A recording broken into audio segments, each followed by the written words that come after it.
Support WrestleTalk! Donate on Patreon. What's next for Kevin Owens? I'm Ollie Davis. This is El Fagador Laurie Blake. Welcome to WrestleRamble, where it's a very special day, Laurie. Is it? It's All-In Is it? Day. Oh, I thought it was my birthday. Oh, no, is it? No. When is your birthday? Do you want to say this on a... It's in January sometime. Okay. It's fine. We'll come Late January? When we get to late January. Royal Rumble time. Guess is in when. Okay. Yeah. Answers on a postcard. Got about 10, 11 dates to play with there. So yes, it's All-In Day. Before we get to the Kevin Owens discussion, you did your predictions video. I did indeed. I assume that's gone up. Hopefully. Because we're recording this in advance. At this point, I haven't edited it, so yeah. Yeah. So this is quite a historic day. Absolutely, I think it's going to be momentous. Either as a success or a failure. It doesn't matter. The history has been made now. But I feel like this is already a success no matter what. Oh, like absolutely. The talent on the card are incapable of, unless you've got crazy high expectations, there are enough matches there, the talent pool is so deep that it's going to be good, even if a lot of men are phoning it in. No, I think I think more my saying it might be a failure it's not even to do with the wrestling. It's to do with the production aspect of it and the video stuff like that. Maybe that goes wrong because who's out of these people who've making this have done it in a 10,000 seater arena before, Yeah, like even the Ring of Honors, who I imagine would be quite heavily involved production-wise, they would lean on just because of the connections and contracts there. Yeah, even ROH have not done a 10,000 seater ever. No, absolutely, and it's just those things of like placement of cameras and all that kind of stuff. So maybe that stuff could end up being on the jankier end of things. Who are we to talk from the murder room? But we can throw stones in our little weird. We don't even house. have glass on our house. We're in a burnt out greenhouse we live in. But we do have a giant skylight in this room that we've been forced into for the next month. But we do have a new place where we're going. And that has caused us problems. It has indeed. Where at the start of the video, everything will be fine. But at the end, it'll look like I'm slowly being engulfed by a nuclear blast with my face overexposed. We're in sunshine. Have you got a match you're looking forward to most out of All In? Ooh. I mean, I'm looking forward to Kenny Omega versus Pentagon. That's amazing. There is no way that can be a bad match. That's just. I think also Cody versus Nick Aldis is going to be good. I think that's going to have the most emotion to it. Yeah, and I think that probably is going to be the main event. Yes. Realistically, I think depending on the booking, that should be the main event because if Cody does pick up the win, it obviously is such a big deal and would be the kind of perfect fairy tale ending to All In, really, to see Cody lifting that title that his dad used to hold and becoming the first ever father-son duo to hold it. Oh, is that true? Yes. That's a stat. Huh. Yeah, that would be very nice. I've got two, and even including those ones you said, I think is it Young Bucks and Ibushi versus Rey Mysterio, Rey Fenix and Jushin Thunder, Bandido. I think that's going to be incredible. I love a 6-man tag. I think that's going to be incredible. I mean, it is the perfect combination of people for it to be an absolute spot fest just incredible proportions. Well, so that and. Speaking of Spotfest, my other pick, and this was mainly because the Wrestling Observer got me very hyped for it on today's episode, was because Meltzer said he said that his sleeper hit is Joey Janela versus Hangman Page. Yes, because those are two men who are insane. And Meltzer even said, "I'm pretty sure there's balconies at the Sears Center." And you got to think this is a big show, lots of eyes. Yeah, they're gonna pull out all of the stops, and I think if stops. Vince talks about moments for WWE pay-per-views, this is going to be one big long 2-hour long moment or whatever it is. It's 2 hour, 3 hour, 3 hour moment. Well, 10 matches is quite a lot to cram into. It was a 1 hour, so a 1 hour pre-show. Yes, and then a 3 hour pay-per-view maybe? I don't know. I mean, I would have preferred fewer matches and shorter duration. I guess the problem is though, because you might like shorter that stuff, but they don't have any story bits here. Because everyone's been drafted in from everywhere else, there's not a lot on the line in terms of just progression. It's not like a WWE pay-per-view where you can go, well, these guys have had this feud for this long, and these people have done this, and this has happened. Like, it all is a bit more just like, this is just a match for this thing. So I guess you'd have more matches there to fill up the sort of idea that, there's not really as much story behind it. I get what you're saying, but I think I'm getting this right. When tickets went on sale, no matches were actually announced. So it's not like people have bought tickets because they want to see this match. They know the talent that was going to be there. So there's no real need to make it a 10-match card. Oh, so what are you taking away then? What would you take out of this card? But that's really good because each match does give something different. You've got the women's 4-way. You've got I really want to see Stephen Amell versus Christopher Daniels. I'm really excited for that because it's got like that. And that's the geek version of Vince's old idea of, well, you got to book a celebrity match, and you've got the star of Arrow there, who's a wrestling nerd himself. I think one of the criticisms at WWE is that they never book for our kind of fan. They book for like what they think is a mainstream fan. And I feel like... They probably don't sit in murder rooms. No. Well, a different kind. Literal ones. I think they're going to book...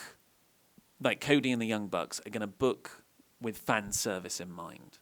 Yeah, they understand their audience very well, and we happen to be their audience, and I have complete faith and trust in them. I'm very excited. I think it'll be wicked. We might not be able to review it until Monday in this format. Yeah. But I'm at a bar crawl right now. My annual 12 pints in 12 pubs slogfest in honour of the World's End. And you're at a wedding. I'm at a wedding, yeah. So getting in tomorrow. In Dorset. Yeah. Where we currently don't actually have anywhere to stay because that fell through today, but not today, Thursday. Not today, Saturday in the talking ahead sense, in Thursday. So we've got to go tomorrow, which is Friday. So I don't know. I might be at a wedding. I might be at home. So I'm going to attempt to come in and record something very hungover on Sunday. But if not, we'll do the full review on Monday. But Kevin Owens! I'd love to see a low-energy Ollie Davis doing. There is no such thing. Doing hungover. I saw you at Luke's stag do, just wearing a robe for however many days. What goes on Luke's stag do stays on Luke's stag do, like the strips of his pubic hair. So Kevin Owens, what is going to happen next? He, of course, quit WWE this week. You very optimistically said, or thought, this might be real. I just said if anyone was going to do it that way. Fantasy booking. If it was anyone going to do it that way, it would be Kevin Owens. As he is the master of just keeping in character the whole time, and his character pretty much hasn't changed since the Indies. So. Yeah, and that they have apart from that weird Face of America time that we don't talk about. But I didn't mind that.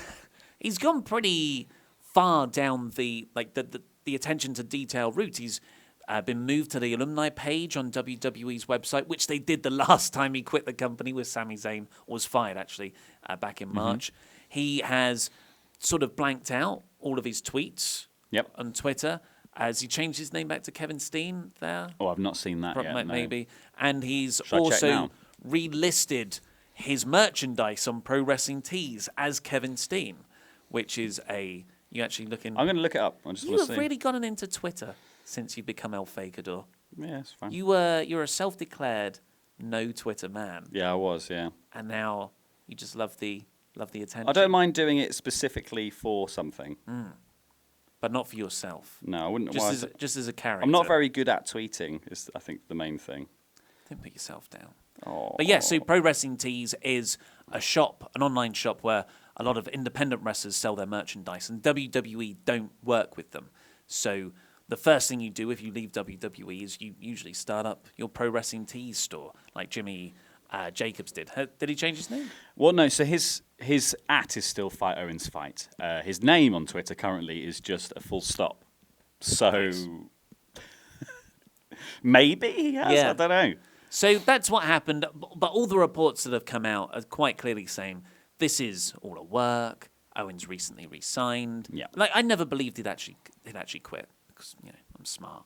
But there's quite a few proposals of what to do with it. Yeah. So one report was from Barn Burners podcast was that There's an idea on the table for bringing him back as a Paul Heyman guy. Would love that. There's, I read somewhere else today, I can't remember where, that, it's Sports Illustrated, that there's speculation he could come back as a full-on babyface, which would, it would be an interesting swerve for his character, because he's always been a heel. He was a face when he came out to celebrate with Sami Zayn, wasn't he? Yeah, for that night. Yeah. Yeah, because he debuted as a face, and he celebrated with Sami as a face. And then turned on him immediately. And turned on him pretty quickly. So, yeah, for the first 2 hours of his WWE career, he was a face. I mean, he's such a good heel, though. It would be the same as turning the Miz face. It would be such a waste of someone who is legitimately brilliant at that one thing. Well, so I would agree with you, but the first time, so I got familiar with Kevin Steen as he was back then in the Ring of Honor days. And they did this incredible storyline where I think it was he lost a match to El Generico. Don't know where Generico's gone since. And Steen had to leave the company, and they legit kept him out for a year. So he didn't appear on ROH TV for a year. And occasionally, every couple of weeks, you'll get a guy in the crowd with a sign that's like behind Kevin Kelly doing a bit toward it, like to the camera. And he goes, "Sign Kevin Steen!" like that. And Kevin Kelly would go, no, cut. And they'd cut. And it'd be so well done. And apparently this was all Jim Cornette. Cornette had the book back then, and he was really committed to, no, you can't be here for a year. And there was some actual tension there. Cornette and Owens didn't get on very well. Stuff about his body shape, about his attitude backstage, Cornette was not a fan of.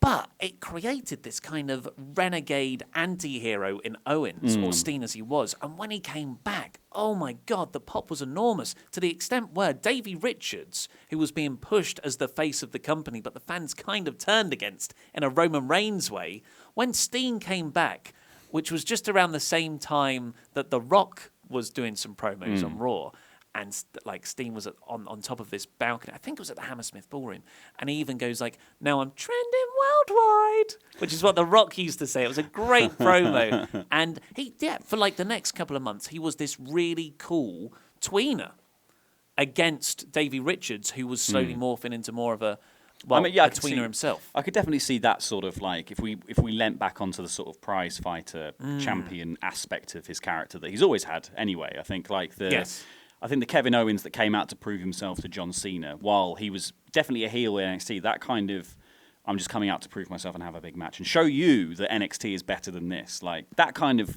attitude I think would work really well. I just want to prove that I'm better than you.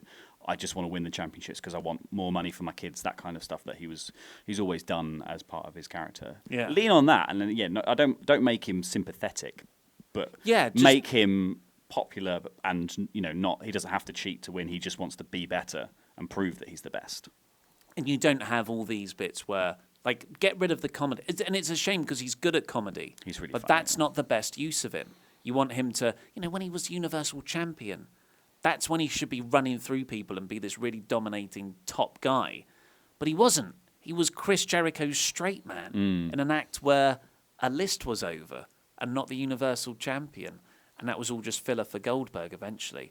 Yeah, I think that's whatever happens to Owens, I think the main thing that should be that they treat him seriously when he comes back. That's the main thing that I want to see. Yeah, I think he's witty enough to be funny at the expense of the other people. Yes. He doesn't have to be he's funny at the expense of himself those backstage bits where there was the one he filmed when he was at a live event. And it's him on the phone. He takes a fan's phone and he films this whole bit where he's watching everyone's entrances and trying to get closer to them. And then Braun Strowman comes out and he's like taunting Braun Strowman, and then he has to run away and he's taunting Roman when Roman's on the turnbuckle and stuff. And all of this stuff, he was making the joke that he was having fun with them, but making the joke that he's too much of a coward to actually go and say it properly to their face. He's just trying to sneak around filming them. I think just booking him as someone who can and did on his one of the first things he did in the main roster stuff, beat John Cena, and then had to lose to him properly on telly the next week to keep the myth of Cena alive. But as this guy, he could legitimately just be a Universal Champion without having to cheat, without having to make silly jokes. But he can also then make jokes at the expense of the other people who are below him. Yeah. because he's so good on the mic. He like in a sort of slanging match, he would win. Yeah, like he's a great promo, and you don't have to make him an out-and-out comedy guy to bring that natural wit through, like you said.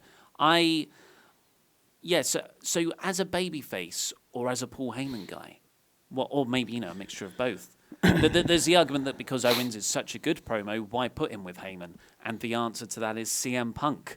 But Punk and Heyman were excellent together. Sometimes you can make an act beyond the sum of its parts, and that could be with Owens and Heyman. Exactly. He doesn't need Heyman to talk for him, but he can have Heyman hype him up and all that kind of stuff. And then you could almost do a very subtle shift there and have him be less funny on the mic and stuff. And then you could have Heyman being out there talking for him and Kevin being like, no, I'm serious now. Yeah. And then he could be that serious Kevin Owens, and you'd have Heyman doing it.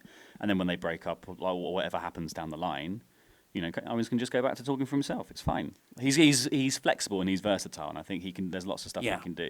And there's an element. Hopefully, he gets really jacked like Dean Ambrose as well in the time but still off. with the paunch. Yeah, it wouldn't be the same. No, he'd have to stop doing the cannonball, and I wouldn't like that. Yeah, but it looked weird without the paunch, the cannonball. That's the center of gravity that gives it so much momentum. momentum. What was it from? Who was it in Hook that did it? I can't remember. The little fat character who actually legitimately turned into a ball on Hook. Bangarang. Yeah. Isn't he the cool one? No, that's Rufio. Who said, well, they all say Bangarang, but Rufio is the cool one. Yeah. And then there's a fat one. And back to Kevin Owens. I think the good thing if he went with Paul Heyman would be he'd get a bit of the Brock Lesnar rub. Where does Paul Heyman go after Brock? Yes, yeah. Oh, whoever it is going to be like, unless it's Curtis Axel and they try and do that act again. Actually happened.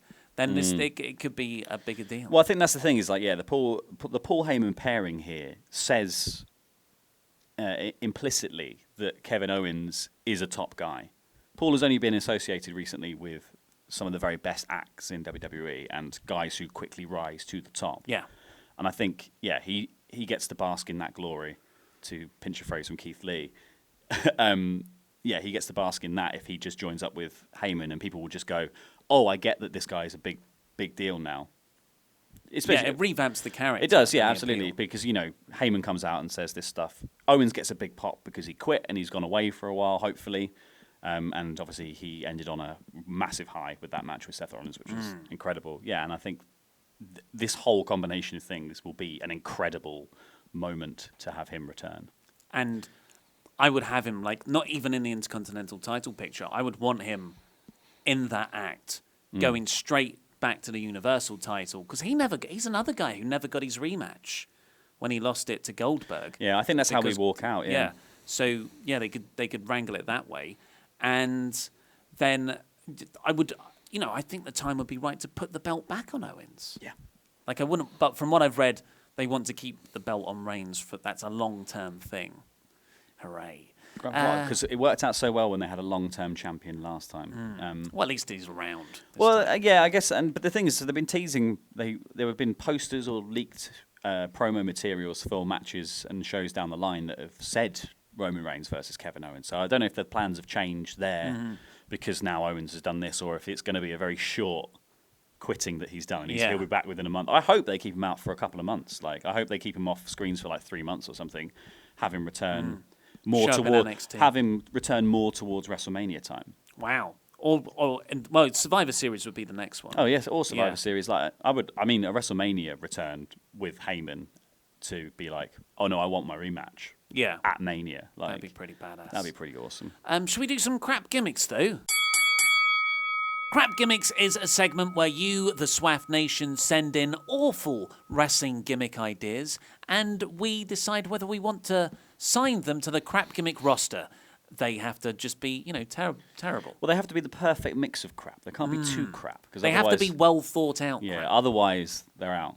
Yeah, so first we don't want crap. We want good crap. Yeah, consistent, logically thought out feces. No one wants consistent crap. Well, no, you do want consistent crap, yeah. Yeah.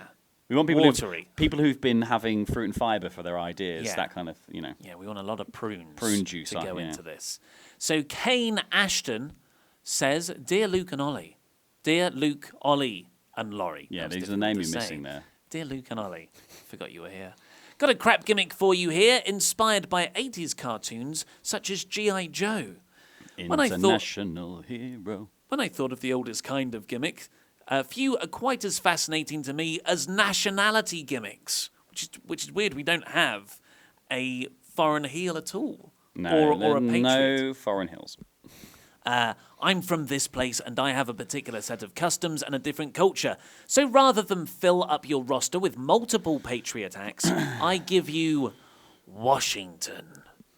The only patriot gimmick you will need. He is of Herculean physique and He-Man-esque in his appearance, kitted out in Guile from Street Fighter, like attire.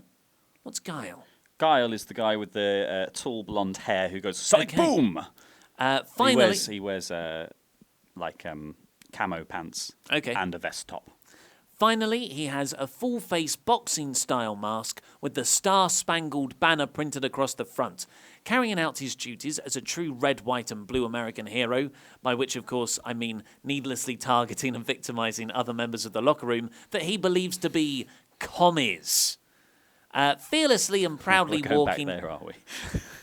Proudly walking to the ring to much fanfare and the sounds of a 1984-style anthem devoted solely to him and his valiant efforts to purge the Red Menace from the crap gimmick division. Finally, his finishing move, a vertical suplex power driver, he calls Manifest Destiny. That's enough rambling from me. I'll leave that to you guys. So, flipping the sort of foreign heel act on its head. This is a domestic heel. It's America gone crazy. It's not called a domestic heel at that point, is it? It's called a heel. No. Well, if foreign heels are the equivalent to terrorists, then domestic heels would just be... Domestic terrorists? No, that's not what they call them in America. What's they that? just call them gunmen. Crazed gunmen. Oh, I see what you mean. Yeah. So, yeah, I think this would be a... I like the idea that he's got this quite outdated mission of going after commies. He thinks Reagan's still president. Yeah. So that could be a nice wrinkle to his character. I like the look. Kane actually sent in this guy rendered in a sort of 2K character. He looked pretty badass. I like it. I think I like the flip. If you play into it well, I think it could work. It's actually quite a good gimmick rather than a crap gimmick. Yeah, that's the problem. It could be too good for this. It could actually be a very good social commentary. Yeah.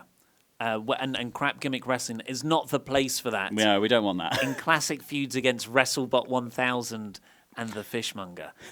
So next up from Baruch Scott.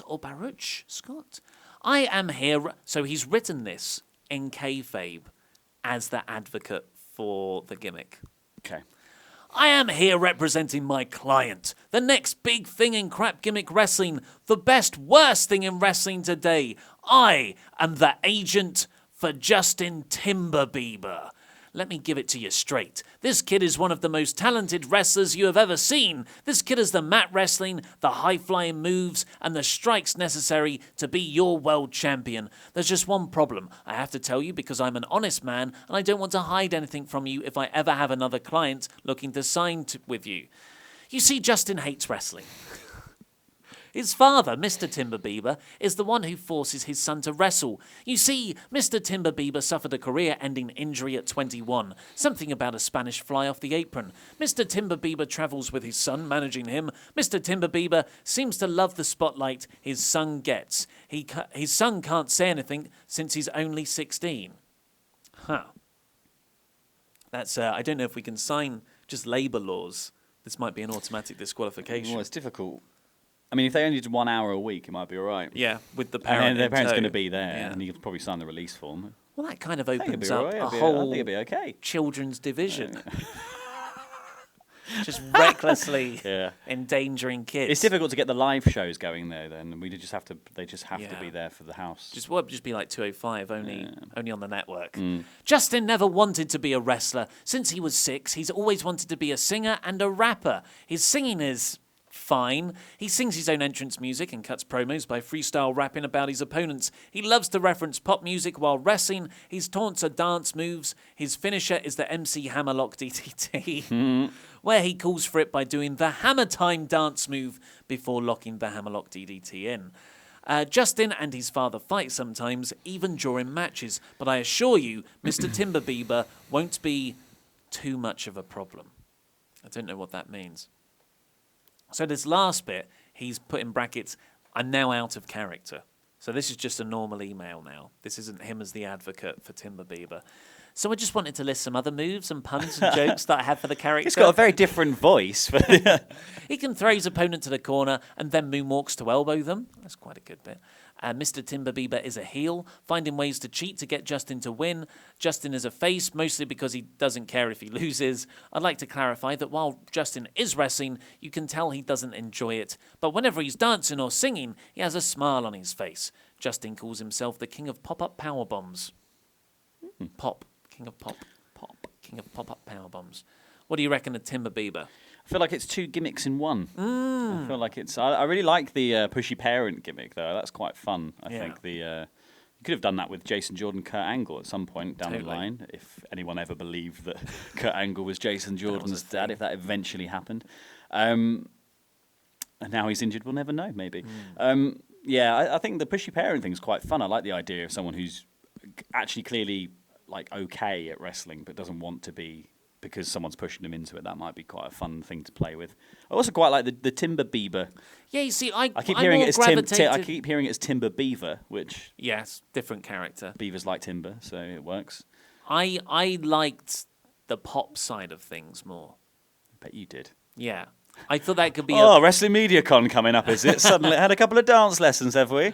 I like the idea of a heel Justin Bieber character. Kind of like Elias, but 20 years old. He's got the whole YouTube fame thing behind him. Empathise. That's a little bit like what Leo Rush is doing, sort of, but in a different style. He's obviously not a dancer and all that kind of stuff, but he's doing the sort of, I'm really young, but I'm really good, and he's going for that sort of young, almost sort of rap music aesthetic. Because he's 14, isn't he? 14, yes. Yeah. And lastly, the last he'll grow into it. Is from someone who didn't identify themselves, but their email name is I'm a freaking hedgehog. Hedgehog is spelled wrong. Yeah. John Paul the Pope. This is kind of a controversial lineup. We've got an American critiquing patriot gimmick. Bieber. Bieber. Just Bieber. That's just controversy. The most controversial. And now the head honcho of the Roman Catholic Church. So this is John Paul. Hey, there's nothing controversial about the Roman Catholic Church. They've never done anything. But D'Angelo De Niro, back in TNA, was called the Pope. But that was more of like a pimpin' Pope. That classic. Like a Godfather style. Yeah. The Pope enters the ring on the back of a car inside a bulletproof container driven by one of his followers. The Pope is the biggest babyface in all of crap gimmick wrestling. His finisher is called the Exorcism, and there's a chokehold on the floor while he screams, "Get out" in Hebrew, like how exorcisms are performed in real life. When he wins a match, he kneels in front of his opponent's head, and he is handed a dish of water. He then baptizes the defeated opponent. Then he exits the arena by being strapped into a harness and is lifted into the rafters. In interviews, the Pope always says that he will win because he has God on his side. Oh, is that the end of it? Sorry, yeah. It's quite short. A lot going on there. I mean, I quite like it. Well, see, I didn't like it until the visual of after every match. He does a little. He gets lifted into the rafters, preferably with a jetpack. He shouldn't baptize them. He should do the last rites. Yeah. So that's more of an exorcist gimmick than the Pope himself, isn't it? The Cardinal, because then you get it's all in red, like the Imperial King's Guard. Yeah, that was his personal guard. That would work. Yeah. This is why Luke usually chooses the crap gimmicks. I mean, yeah, the thing is with the Pope, otherwise it's just a bit of a controversy magnet, isn't it, really? Well, maybe that's what crap gimmick wrestling needs for the ratings. Yeah, maybe. Yeah. And he's just, his ultimate enemy is the Boston Globe. Yes, a big heel storyline. The spotlight section. But he's a face. He's the ultimate baby face. I'm a freaking hedgehog is proposing here. Who doesn't love the Pope? So, any of those three, I think think Timber Bieber is probably the best out of the bunch, but even he's a bit complicated. He's because not. it's two He's not characters. sure what he wants to be. So yeah, I don't think I'm going to sign any this week. You? That's a no from me. No. Sorry, folks. So the mailbag, people have been getting in touch with Luke's email address, which I have the login for. Watch a little video of him rafting Yes. Yeah, so it seems Luke Shouldn't give us his work email. seems Luke gave wherever he is because he's journeying around Canada. He seems to have done a little, what do you call that? Like a river rapids rafting excursion, experience. yeah. And they emailed him the video. from his GoPro. We've watched it. We watched 2 seconds, 2 seconds. that That was all downloaded. downloaded. So yeah. So that was fun. But Eden emailed in, will 2019 be good for WWE and crap gimmick wrestling? Who will be the top star in both companies? Ooh. Well, I think crap gimmick wrestling will have a good 2019. Yeah, As ever. can only go from strength to strength. Yeah, it's got a very strong roster, especially now Yeah. that the Pope didn't make it. Didn't quite yeah, make the yeah, cut. not diluting it down. I would say I'm a big WrestleBot 1000 guy. You are? Yeah, I'd push him as the top guy in CG dub. I'm with the fishmonger. Because you give me the right coat, I also Yeah. look like a fisherman. What about WWE? Roman Reigns. Reigns will top be star booked. Oh, the Right. top star booked. Okay, well, Reigns will. I think Yeah. Reigns is still going to have, at least until WrestleMania, a very strong year, and probably after Yeah. that, if the rumors are believed to be true. On the other brand, maybe Joe. Maybe Joe. I don't know. I don't know if AJ's time is up yet. I think He's had it for a long time. AJ's. Yeah, I think they're going to. I think they're pushing him to beat CM Punk. He's coming up. again. He's about 50 days off CM Punk's Are you serious? record. That yeah. long? When did he win the I title? think is it. I think he's about that far off. I think I saw the other day. I can't even. Oh no! Good grief! Has he had it since he beat Jinder Mahal last November On a or live. October? Yeah, He's had it since he won it on the the live. SmackDown over here. Yes, yeah. Wow, that is long. So he hasn't had the best reign. he is coming up on CM Punk's record, I Yeah. believe. So I think they might be keeping that going, so WrestleMania they time would they be can stop around talking then. about CM Punk, Yeah. who keeps suing them. Then we've got Ben Martin, who points out that he's the pub church guy. So he holds a church and a pub. He emailed in before. Hang on, so he holds a church in a pub and not a pub in a church. I can't remember which way. No, round but there's it the is pub now. in the church. Is that guy? Is it? Yeah, he does a little bar in the church. Okay, cool. On the latest edition of NXT 465 at the time of writing, they were advertising tickets for TakeOver War Games in November. With the current state of things in NXT, who would you like to see in that main event and why? Keep up the consistent work and hope to see you chaps on the Saturday at Wrestling MediaCon. We'll be there, buddy. Come say hi. Find us. So what are Don't you gonna find go me, I'll for? be hiding. Yeah, Laurie's scared. I am scared. Well, TakeOver War Games, I'm thinking, so we need three Be teams. an undisputed So we need era, three surely. we need 3 teams of 3. So I think Undisputed Era is Doesn't have to be. Could be an old-fashioned 5-on-5. Yeah, true. I think it's more likely to be 3 teams because that's the format they built for it last year. So I think probably Undisputed Era is a shoe-in for that. Who else do we have? Moustache Mountain, I think we could have. They're with- another with Pete Dunne.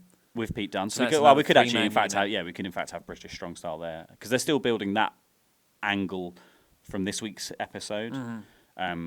But they're also building a Ricochet, Pete Dunne separate a side angle. And then who else would be the third team? You'd have to kind of make a makeshift team Yeah. because there aren't any other big factions, are there? No, you could just do- have Keith Lee by his own. War Raiders and Keith Lee. You could do. Yeah. Was it who teamed with War Raiders recently against the Undisputed Era? Was it Ricochet or was it Pete Dunne? Maybe it was Ricochet. Yeah, so that could Because be you could another stick one. Ricochet in that match as another great. Yeah, so that I think that could be the combination. It's difficult if you're going to do 3 teams of 3 because they don't have as many factions as they had last year for Yeah. that sort of thing. Which is why I think it might go in the direction of a 2 teams. 2 teams so, of 5. So 2 guys get to pick their team members, and then you can pick throughout the entire roster. But that would lend itself towards a Gargano Ciampa, but I don't want that to be diluted down, that feud. I just want that to be them two warring in singles. Well, because competition. I just also don't think Ciampa would choose a team. Do you? That's a good I point, just yeah. think I think he would just go, no, Yeah. that's silly.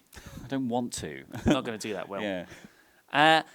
Daniel O'Farrell, what would yours and Laurie's dream WWE triple threat match be with one guy from Raw, one guy from SmackDown, and one guy from NXT? I think this is something that should feature at Survivor Series.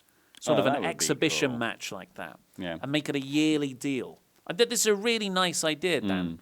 You've got any picks? One option would be Balor and AJ, which we've seen before. Yes. And then Cole. Of course. As a Bullet Club leadership fracas. That's a great idea. Yeah. I think that would. And I think it would obviously be. Like, they are all top guys on their respective brands. Finn, maybe not so much at the moment, but Finn has the potential to be. AJ is the top guy, and Adam Cole, I think to all intents and purposes, despite not having a belt anymore, is definitely in that top 3 people of NXT. So. I've got nothing to top that. Yeah, I just think that would be great. That's a great idea. I mean, yeah, it depends how much they want to play into the old club vibes, but that would be fun. What about like a women's match then? Who would you if you had to pick women's? So I would go for. Oh, it's difficult, isn't it? Because you're trying to think of what dynamics you would play off and still make it a good match. Yeah. So I love Sasha, so probably Sasha in there. Becky, and then, but who down in no one in NXT is really connected to that anymore. It's difficult to, yeah. I guess you could have Asuka and Kairi Sane, but Asuka there's no connection there beyond Japanese. If you could really quickly send Kairi Sane to Raw, you could do Io Shirai, Asuka, Kairi Sane as be insane as a match. But yeah, it's a bit trickier with the women's one. That British guy asks, when is Luke coming back? Tuesday. He'll be back on Tuesday from his little trip in Canada. Joe... Unless the end of that video is a lot darker than we originally imagined. It's a snuff film. I've got a great one from Joe here. Would you rather fight one Braun Strowman-sized Hornswoggle or 10 Hornswoggle-sized Braun Strowmans? Because the thing is, Hornswoggle's obviously dimensions are out of proportion. So if you then proportion him up to be, it's going to be more unstable. A Braun Strowman-sized person, you end up with someone with a much larger torso, and smaller legs. So I think maybe that. Just picture Peter Dinklage in Infinity War. Yes, I think that's kind of what you get into, and I know I feel quite uncomfortable talking about it, but that is my choice, I think, rather than 10 Hornswoggle-sized Braun Strowmans. I just think from a numbers game, I think that the 10 Hornswoggle-sized Braun Strowmans would swarm you pretty quickly, and their strength combined will be bigger than one Braun, like at least double the amount of Braun Strowman. One slightly off-balance Braun Strowman. And you'll have to defend against loads of Strowmans. I just want Braun Swoggle. That's all I want. Yeah, that's it. Braun Swoggle. That was that in the mix. I guess it wouldn't be a mixed match challenge, but what a tag team that we missed out on there. Yeah. And finally, Courtney Summers, if you could choose a surprise for All In, would you pick Neville or CM Punk? I think Neville. Really? Yeah, I do. I think I would prefer Neville than CM Punk. But he's gone now. Like we know that Neville's gonna come back to wrestling. I know, but I prefer Neville to CM Punk. CM Punk's my guy. Well, there you go. Then we've got a different. Well, I choose CM Punk. Well, everyone enjoy All In this evening. I'll hopefully be back very groggy-headed tomorrow with a little mini review. But I've been Ollie Davis. Oh, click the videos as well. And this for Patreon. I've been Ollie Davis. This has been El Fagador. And that was Rambling.